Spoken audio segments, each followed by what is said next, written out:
So here we are, and welcome to the latest edition of You Are My Boro. Not quite the morning after the night before, Dom. The morning 2 days after the lunchtime before, but still, everything in Planet Boro is warm, hazy, fuzzy. It was quite some lunchtime on Saturday, wasn't it? We're going to dig through everything that happened up at the Stadium of Light. We're going to talk about kind of where Boro are at really heading into this next international break. It's obviously been a really good month for Michael Carrick and the lads. So we'll have a bit of a chat on that, and we'll maybe throw it ahead a little bit to kind of what's coming up once the international break finished between them and Christmas, and then what we've got to look forward to. But only one place to start, and that is Sunderland. That is Wearside. Sunderland 0, Middlesbrough 4. So much to kind of pick through and talk about. But listen, we'll get to the sending off in a minute, because clearly that is a massive, massive part of the game. But leaving that aside, even when it was 11v11, a lot of really positive, impressive things from that Boro performance, wasn't there? Yeah, I wrote for today's paper that I thought Boro won it really in two spells. Clearly after the sending off at the start of the second half, when they kind of ruthlessly took Sunderland apart, and because it's no gimme, is it, to come up against 10 men? It's no gimme that you're going to run through a team. And Sunderland didn't help themselves after the break, but Boro deserve immense credit for the way they just absolutely ripped through, with Isaiah Jones especially. But I thought kind of equally as impressive for different reasons was the way Boro started the game, really. And for 15, 20 minutes, they were so calm and unflustered and controlled in possession. And it was clearly a plan to get out, set out, and just steady things down, just calm the whole stadium down. Don't get whipped up by the home atmosphere and everything that goes with a game of that enormity. And I thought Boro did that really well. And really, Sunderland's only real moment in the first half was Patrick Roberts when he was denied by Good save. And Carrick was furious at that because he felt that Josh Coburn was fouled in the build-up. But he said that even after that one moment, you could tell how that's all it needed for that crowd to kind of get behind, and the volume went up and the atmosphere went up, and Boro then had to settle it down again. So while Boro clearly won the game after half-time, I thought the foundations were laid in the impressive opening, really. You could never, ever have imagined, could you? I mean, imagine if we'd have sat here last week. I know the circumstances and all that, and predicted a 4-0 away win. Hellfire.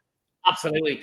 I mean, we've skirted around it. Let's go straight in with the sending off. I mean, I think even most Boro fans will admit that it's one of them that if it goes against you in a game like that, you're pretty livid about it, aren't you? I mean, listen, by the letter of the law, if he's sworn in the face of the referee, then it's a second yellow card. He's got every right to send him off. But in that atmosphere, in that game, at that time, it's one you're going to feel aggrieved about, isn't it? If it goes against you. I think even most hardened Boro fans would have to concede that. I completely agreed with Mowbray's take, really, when Mowbray said, as you said, by the letter of the law, Jared Gillett has done nothing wrong. But Mowbray talked about the fact that Gillett had said he was going to referee empathetically before the game. I just feel in a game like that, at that stage of the first half, you probably have a word and say, look, settle down. I'm not having any more of that. The only thing I would say is, if Neil, and we don't know this, if Neil has chewed and chewed for the entirety of the first half, and the referees just thought, you know what, I've had enough of this. I've had enough. Neil, I think it's worth saying, I thought Neil was lucky that the foul for the yellow card was a bad tackle. Fortunate with that. But so I can understand why Gillett has done it, but you can completely understand Mowbray's exasperation as well, can't you? And that's what it was. I think that would be my view on it. If it was a game where every time the referee was doing anything, players were in his face, and there was groups of them round him all the time, and he just and it was, do you know what? I've absolutely had enough of this. I'm going to make a point now.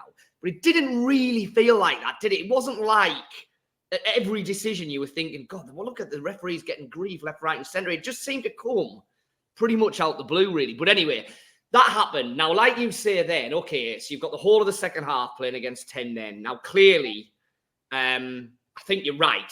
Sunderland didn't help themselves because it was a derby, because the home crowd were expecting them still to go and try and get on the front foot and win it.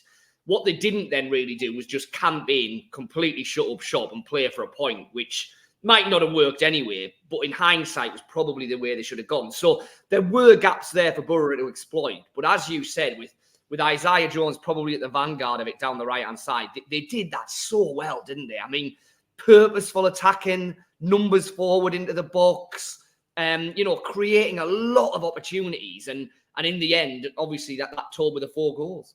Yeah, and the first goal came 13 minutes after half-time, but that felt like an inevitability from the get-go in the second half. It was just a case of when the goal had come rather than if.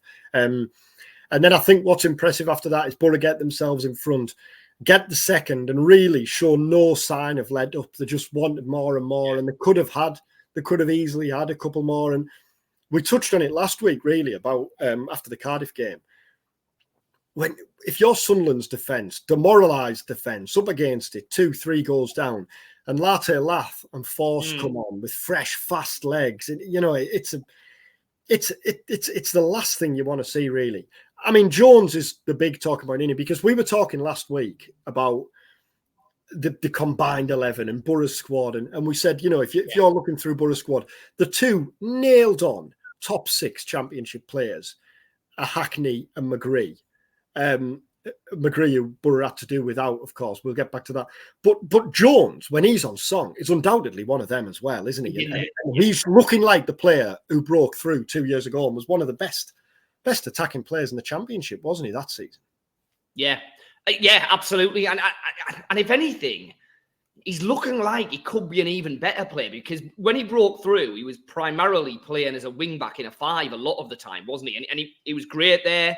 Did a lot of really good things with Boro. But as the position he's playing now, an attacking right winger effectively in a 3 as the wide one on the right, he can do way more damage in that position. He can win games for Boro in that position in a way that maybe he can't as easily at wing back. So yeah, I think all things being equal, he is going to be a massive player for Boro in the remainder of this season. And like you say, the fingers crossed, all signs suggest that the mental issues that were there are resolved, cleared up, or at least being managed. So, if he can just focus on his football, which, as I say, touch wood, it looks like he's in that position now, then what an asset he is for Boro. Because, at his best, he's a championship, best of the championship 11 player. He gets into that team because he's that good, isn't he? We've seen it.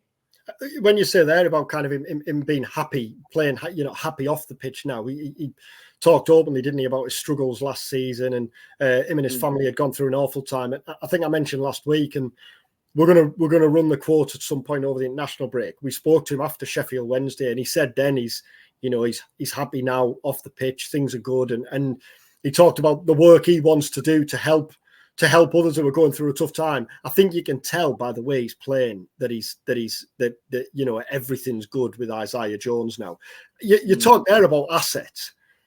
Sam Greenwood made his first start against Cardiff, impressed, scored his first goal against Sunderland. If you haven't seen, the news was broke by The Athletic today, that Boro have the option to make his loan move from Leeds permanent for £1.5 million. For a 21-year-old with Premier League experience, it was kind of one of the next big things just a few years ago. And we've seen promising signs from. That has the look, I know it's early days, but that has the look of a snip, that. Absolutely. I mean, we obviously covered the story when he was at Sunderland, and Arsenal were in for him, Man United were in for him. I think City was sniffing around. There was even talk of clubs on the continent being, he was... At that stage, if you'd asked the leading scouts in the country to put together a list of the top 10, prospects, 15, 16, 17-year-old, he was massively on that list. There's no doubt about that. Now, his career's kind of, lost its way a little bit since then, without a shadow of a doubt, but he's still very, very young. And like you say, yeah, early days. But, Cardiff was a really good display. Obviously, the weekend, massively promising. And another big thing with him is already looks pretty versatile in terms of where he can play across that front line, doesn't he? He's played as a 10, he's played off the left. You would imagine he could play off the right. Probably not ideal, but if you had to, you could imagine you could play as a 9. There's an awful lot to be excited about there, I think. Well, it was funny because last week we spoke to him after the Cardiff game, and we talked to him about this in his unveiling when he spoke. But I just said again last week, you played at number 10 today. Is that where you're most comfortable? Is that where you're most at home? And he said, well, really, yeah, number 10, number 9, anywhere across the forward line, really. And then as he walked off, he kind of smiled and said, just not in midfield, which is obviously where Jesse Marsh played him at Leeds. Yeah. But I agree. Yeah. I mean, he looked at home at number 10 against Cardiff. He shuffled out to the left with Crooks in on Saturday and looked equally as comfortable there. He's clearly got an eye for goal. I mean, his finish was good, wasn't it? On Saturday, he had a hand in the second goal against Cardiff last week. So again, it is only early days. He's really cameos until the last week. But considering that he had an injury in the summer, and Carrick said, he wasn't up to speed when he first came in, we knew we'd have to be patient with him. The signs are certainly promising there. And I think that's the other thing, really. We touched on McGree there. I mean, Boro have had this run of wins now, and they've done it without a number of key players, haven't they? Howson and Lenihan missed. Well, Lenihan's missed the last 3. Howson's missed the last 2. McGree was missing at the weekend. Yeah. Carrick has really had the left back. And Bird was out. Yeah, Lewis O'Brien suffered a serious injury. When Carrick talked about depth in the summer, you were looking at that stage and thinking, well, have you really? And yet he's been proved right, hasn't he, in the last 2-3 weeks? Yeah, no, absolutely. So we're heading into the international break now then. I mean, obviously, it feels massively different to coming out of the last international break when you were kind of thinking, where's the wins going to come from? And if Boro don't get a couple of wins soon, are they actually going to be in real trouble? Now, you look at it now and, everything all of a sudden, you're clearly looking up rather than down, right back into the mix in terms of where, maybe 3 or 4 points still below where you'd ideally like to be. But, certainly back in, right in amongst it for getting towards the playoff positions, etc. Still in the Carabao Cup. Obviously, that Exeter away game is going to come round quite quickly after the international break. So it does feel very, very different, doesn't it, to where we were at, 5 weeks ago, going into last international break? Well, I think half that. I think, if you think of where Boro were at 2.5 weeks ago, after that Sheffield Wednesday game, at half time in that Sheffield Wednesday game, if somebody had said to you then, Boro are going to get a point here, but then go on this run, there was no evidence at all to suggest that was going to be the case. And that first half of Sheffield Wednesday was as bad as we've seen, haven't we, under Carrick? And yet, when you compare how poor that was, I think the 4 or 5 games since, the upturn, the improvement, is as impressive as the upturn and improvement when Carrick took charge last season. Because there was no, if you don't have no clue of what's gone on last season, and you're coming in as a neutral, and you watch the first 7 games of the season, and you watch the 5 games since. I know Carrick talked at length, didn't he, about I'm seeing positive signs. It's gonna come. Let's be honest. If you talk to the man in the street, the vast majority were saying that they didn't see those encouragements that Carrick had seen. You would not believe that it's the same team, would you, that played those first 7 games and the 5 games since. I think Carrick and the players deserve immense credit for what has been a transformation, really, hasn't it? Yeah, and yeah, absolutely. And what you say is right, because, in fairness to Carrick, he's kind of been proven right, because last season there was some pretty fundamental switches that you could point to and say, well, they played a massive part in turning things around. Tuba moving to number 10, obviously, was the biggest one, wasn't it? All of a sudden, Boro had a playmaker. They had someone getting in the box. They were able to do that. Clearly Carrick switched formation quite dramatically from what had been going on at the start of the season under Wilder and then most of the time under Leo. Got rid of the wing backs, went to a flat back four, started playing Hackney and Howson together in the base midfield. And he was a new voice as well, wasn't he? It's something new and different. Yeah, exactly. Whereas this time round, if I say to you, okay, well, what's changed? What has changed in the last 3 weeks or so compared to the start of the season?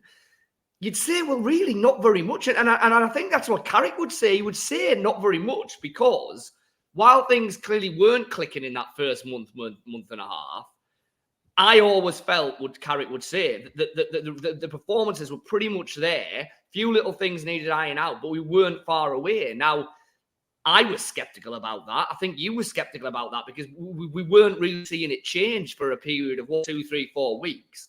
But to be fair to Carrick, he stuck with it. He hasn't ripped everything up. He hasn't turned everything upside down. He's stayed true to kind of what he's believed in and the faith he's had in these players. And it's been rewarded because I can't really put my hand on fundamental changes that there's been in the last 3 or 4 weeks. And yet both performances and results have completely changed. I think one thing that, and we talked about this, didn't we, where we said, what you don't know until it happens is just how much of an impact a goal or a win is going to have. Yeah. You've got to remember, Boro hadn't led in a game, had they, before that Southampton game. They hadn't been ahead for a single second. So Carrick talked about, didn't he? We just need that moment, just need that spark. And again, kind of, we're probably sat there thinking, well, this is just classic manager speak. He's saying what he has to say because his players will be reading or listening or whatever else. And yet, what you don't know is the boost that they're going to get from that first goal, from that first win. And fair play, they've kicked on. Because I think the other thing as well is the games that they lost on paper, the games that they didn't win on paper, looked easier than the games they've won in the last few weeks. They've turned it in on, yeah. The run looked tough, didn't it? Like Southampton at home. I know Southampton were in a rough run, but that's some squad. Yeah. I know Watford are having a tough old time, but Vicarage Road away, that's never a gimme. Cardiff were in the top 6 when they came, and then obviously Sunderland speaks for itself. I think I think the most unlikely turnaround really, but like you say, I don't think there's one. You can't say, well, he's so-and-so suddenly started firing, or they've suddenly started keeping clean sheets. Although having the last or he's gone to two up front together. No, he's stuck with what he's stuck with what he thinks is going to work. And like I say, in fairness, it has worked. And I guess that's a big positive moving forward, isn't it? That it's not just one player who's suddenly turned it on and is going through a ridiculous purple patch, because that's not necessarily sustainable. What Boro are doing at the minute feels sustainable because it's pretty much a collective that's doing it, isn't it? And again, I mean, that's what Carrick said in the summer, didn't he? When Chuba went and when Archer went, how much did he talk about, we're not going to bring someone in who's going to score 30 goals this season, or a loanee who's going to rip the championship up in 2 or 3 months. We kind of all need to chip in now. And clearly that's proven to be the case. I do think one player who's made a big difference, for all the talk about replacing loanees and the difficulty in replacing loanees, I think you could make a case that Boro have got an improvement in goal in Senny Dieng compared to Zach. And he's had a really, really impressive start, hasn't he? Yeah.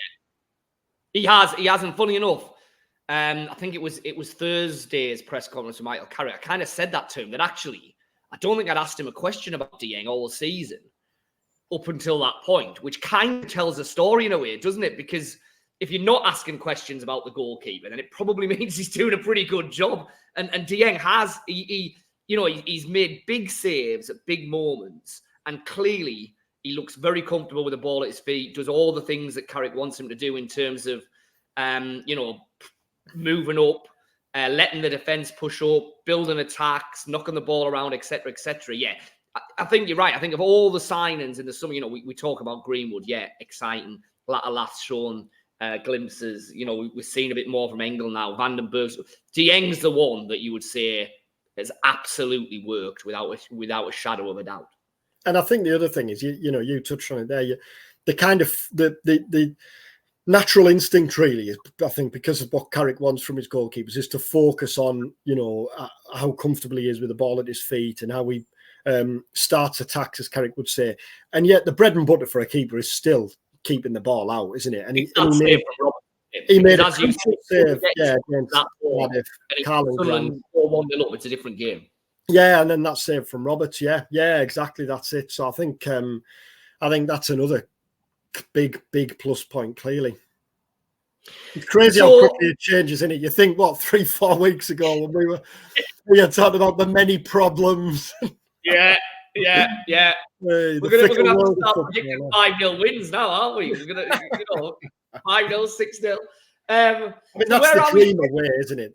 For the away end, if you're in the away end, you're talking what is the dream scenario in away end? Really, I think a late goal, a last minute winner, But other than that, a rout in a derby, it's like when giving it the old layers laid on, and that's got to be up there, hasn't it? Yeah, the snatching a last minute winner that's probably undeserved is probably number one. But yeah, that's got to be absolutely right up there. Absolutely right up there. So where are we then with the injured lads and everything heading into the international? I mean, McGree. What's the kind of latest, do you think, on him and Vandenberg? When are we likely to see him, do you think, in terms of after the international break? Bangura back in the mix? Give us a quick whip through. Well, McGree, that's a plantar fascia injury issue, Carrick said. And the problem there, or the misfortune there, was Carrick said he felt it kind of 20, 30 seconds before a planned substitution in the Cardiff game last week. It was going to take him off anyway, and then he felt it. That's a blow, clearly. Carrick described that as I've got that at the minute, It's your foot, innit? Like the basic. Yeah. One of my mates had it for years, and it's like it's the niggly, like it's not hugely. And listen, you might not know this. I'm not a professional athlete, Dom. That might surprise you. I'm not a professional athlete. I try and play a five-a-side once a week, but it was bloody agony playing five-a-side with it last week. So I have sympathy for McGree. Yeah, it's just like then. It's not really that sore, but then the more you do with it, the sorer it gets, really. Yeah. If any physios are watching or listening, they've got any plantar fasciitis, pearls of wisdom. One of my mates had it for years, actually. He had it rough as. Yeah, it's meant to be a rough one, like. You're meant to get these fancy insoles, aren't you? Which is one of them where, like, I know I should, but getting my backside into gear to sorted. Next time you see McGree before or after a game, Riley, I know how you feel. Oh, yeah. Got any of them spare insoles? Yeah. Yeah, mate. Yeah, absolutely. You're not suffering with a neural hamstring problem as well, are you? No. Issue. That's the issue that's troubling Rav Vandenberg at the minute. I presume that's what Carrick didn't actually say, or we didn't actually ask. That was what forced him out the warm up at Sunderland, but that is what has been troubling him in the last couple of weeks. So you presume that to be the case. They're both meant to have been on international duty this week. Obviously, you're probably watching or listening after this, but I'd imagine Boro will put something out at some point today, confirming either way whether they've gone or not. That'll tell us a bit more. Yeah, good to get Bangura back as well, and obviously Dijksteel was on the bench last week. They're both useful players to have back in amongst it, aren't they? Absolutely. It'll be a tricky one for McGree, because you would imagine, Australia are obviously playing England at Wembley on Friday night, aren't they? You would imagine he'll have had that from the minute that game was announced. He'll have had that I say he'll have had it ringed in his diary. Do footballers have diaries? I doubt it. He'll have had it some fancy notification on his calendar on his phone. Well, you can get those countdown apps, can't you, where it counts down? Yeah. You probably have that maybe with Wembley. Maybe that. But you would imagine he'd be desperate to be a part of that. So and obviously Boro, have a pretty healthy contingent again, don't they? So actually, that Friday night one could be interesting. With it more interest in the Australia team than the England one for Boro, I imagine. Yeah. Silvera, because Silvera hasn't played. Silvera really was one of the more promising signings, I thought, in the early weeks of the season. In pre-season, yeah, but he's had to have a kind of a bit part role recently. But he always had the look of a player who probably needed that, didn't he? Like needed to settle his way in and bed his way in, and certainly has the attributes to be an impact player from the bench in the early stages, doesn't he? We were talking to Carrick about this last week. The classic international break question to a manager: has the break come at a good or bad time? Yeah. Regardless of the answer, you're getting a line out of it. It's there. There's something. What do you think? What do you think for Boro this time? Well, last time it was pretty obvious that it was needed, wasn't it? It was massively needed. The easy thing at the moment is to say, well, because they're on such a great run, no, you'd much rather be playing games and keeping it going. I think all things being equal, you probably would, because they have got the wind in the sails at the moment, Boro, and players are playing full of confidence. That said, they have got a few niggly little injuries, haven't they? And a few players that are, nearly back, not quite back. I think having that 2 weeks again to work with them, to get hopefully a bit of rest and a bit of these niggly little injuries sorted out, will probably suit Boro, because once again, we always say it, but once things do start, then, it's right back into bang, bang, bang, bang, bang, really then, until the next one in November, especially with what is a big old Carabao Cup game in the middle of it to try and get through the quarterfinals in that competition. So, yeah, I think in an ideal world, you'd probably want to carry on just because they're on this winning run, but I don't think it'll do them any harm to be able to have a bit of R&R.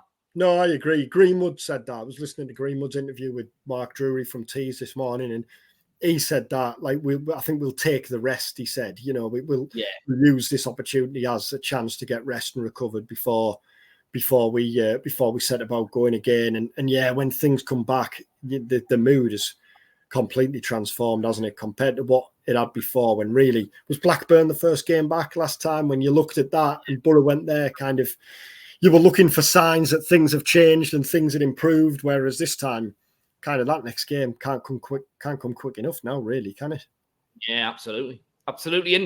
And it seems like a good time to take a little bit of stock. I mean, how do you think the Championship as a whole is shaped up? Because I've got to admit, I had a look at the table this morning, and Leicester and Ipswich have put a bit of a gap there, haven't they? I know, what are we? It's only mid-October, but they both look very good. They both look very good, I think, Leicester and Ipswich. As soon as you asked that question, I thought you're just teeing me up to brag about my pre-season Ipswich. Yeah.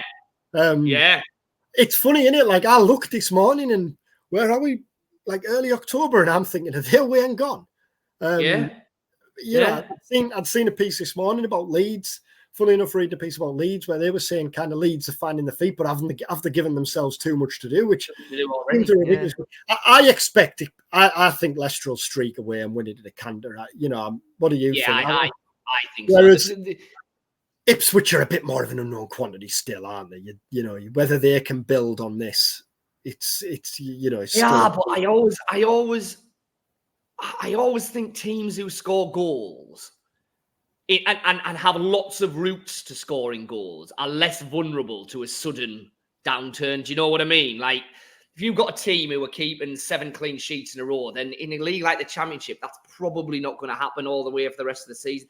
Ipswich look like a team who can score 3 or 4 goals in games against anyone, especially at Portman Road. You know what I mean? So, yeah, let's see.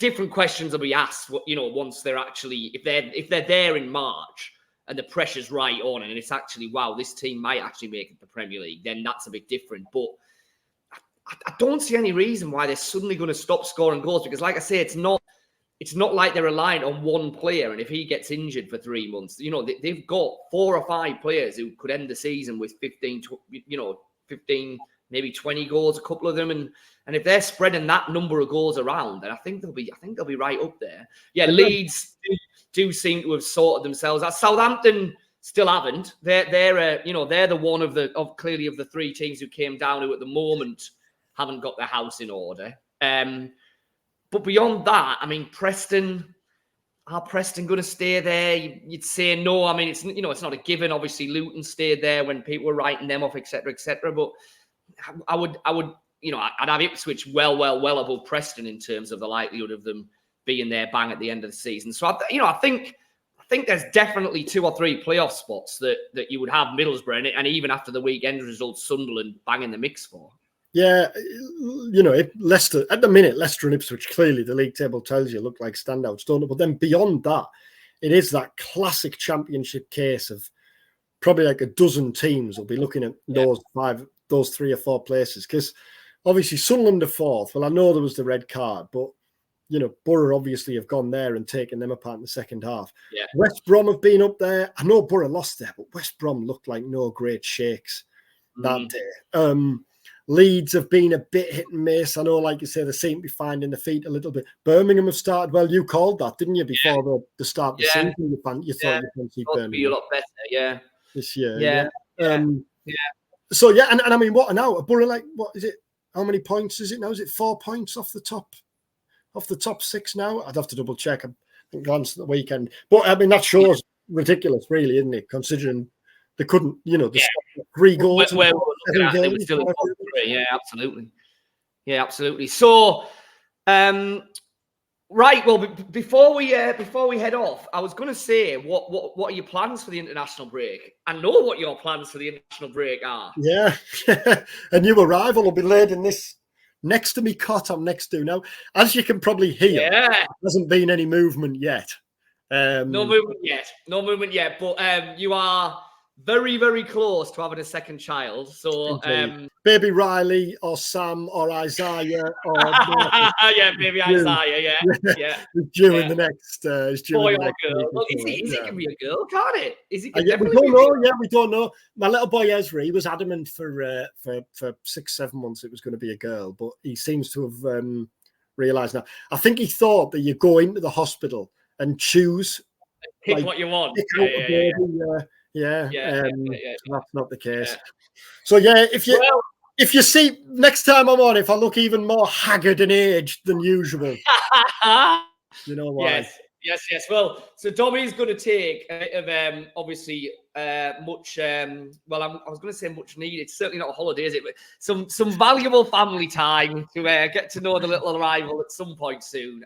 So Dom's appearance on the vids might be a little bit haphazard through the international break, but we will keep the vids going. We'll probably do one at the back end of this week, and then or the start of next week, and then we'll have another one preview and getting back into it. So keep your notifications on. As I say, the vids will keep going. But all the best, Dom. We'll welcome the next generation of the Middlesbrough fan club. Maybe the next video I could unveil it like a cup lifting and absolutely. Yeah, cheers, mate. Well, and as ever, thanks very much for supporting the vids or the podcasts, however you listen to them. Like, subscribe, comment, all of that kind of stuff. As I say, we do love hearing from you. And we are planning at some stage to have a video that's just going to be complete interaction with us, answering questions. Maybe even getting a couple of the viewers on if we can sort that out or whatever. But we'll do that probably in the next run of matches. But for now, thanks very much for watching. Enjoy the international break. As I say, we will be back, so keep your eyes peeled. But for now, that's it for You Are My Boro.